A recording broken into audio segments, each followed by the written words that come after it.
Maseret Nida, résumé du Daf Samer Gimel. La Gemara ici se rapporte sur les 7 produits qu'on a vus dans les dapim précédents, qui font passer, qui nettoient les taches de sang, de Nida. Et la Gemara, elle explique un petit peu ces produits-là. Donc on a vu la salive sans goût. Il s'agit de quelqu'un qui n'a pas mangé, qui n'a rien goûté depuis hier soir, et qui a passé la nuit de cette manière-là, en dormant, ou au moins en somnolant, et qui n'a pas non plus, il ne s'est pas non plus levé tôt pour étudier, parce que s'il a étudié un certain temps, alors ça fait passer le goût amer et dur de la salive et ça l'adoucit. Donc pour que la salive soit suffisamment forte, il faut que, comme on a dit, premièrement, il n'ait rien goûté depuis hier soir, deuxièmement, qu'il ait somnolé la nuit, troisièmement, qu'il n'ait pas trop parlé le matin.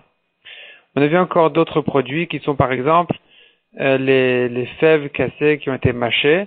La Gemara dit que ce n'est pas la preuve d'ici qu'il faut un mélange de salive dans chacun des 7 produits.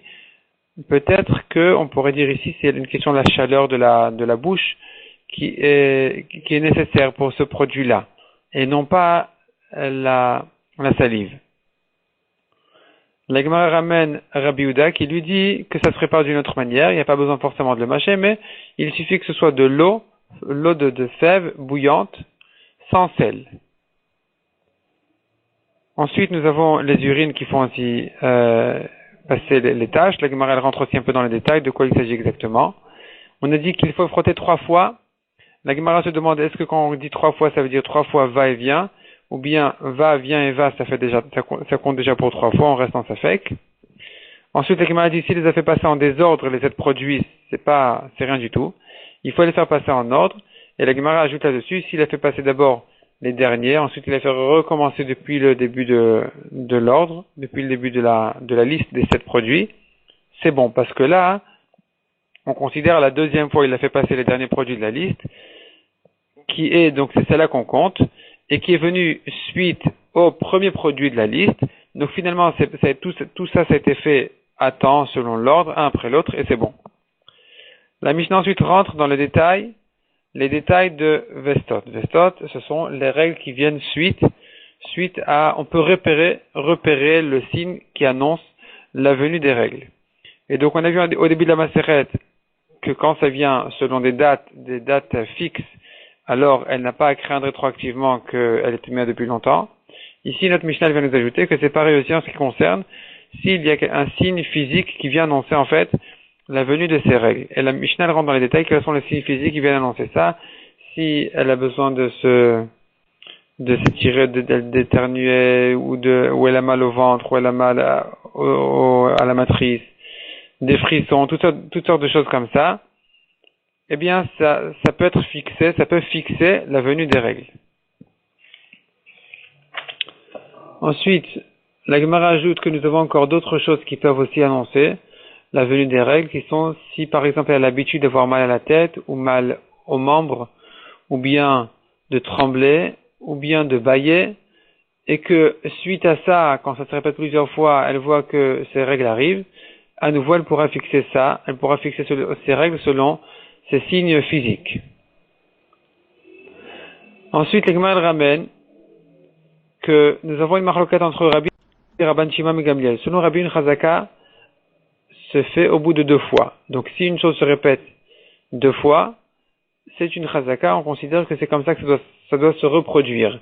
Selon Rabban Shimon et Gamliel, c'est qu'au bout de 3 fois. Donc selon Rabban Shimon et Gamliel, le V7 des jours qui dépend des jours, les règles qui dépendent des jours, qui se fixent selon les jours, c'est que si ça s'est répété 3 fois. Selon Rabbi, au bout de 2 fois, ça a déjà été fixé. Et d'ailleurs, la Gemara dit que les signes physiques, c'est au bout d'une fois, c'est suffisant déjà. Et les autres choses qui dépendent de ce que elle a provoqué en mangeant comme de l'ail, des oignons, etc. Et elle a l'habitude de voir suite à ce genre de comportement ou bien de manger ces choses-là.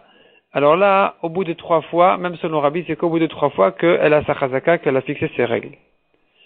Ensuite, nous avons une Mishnah qui dit si elle a l'habitude de voir toujours au début de son V7.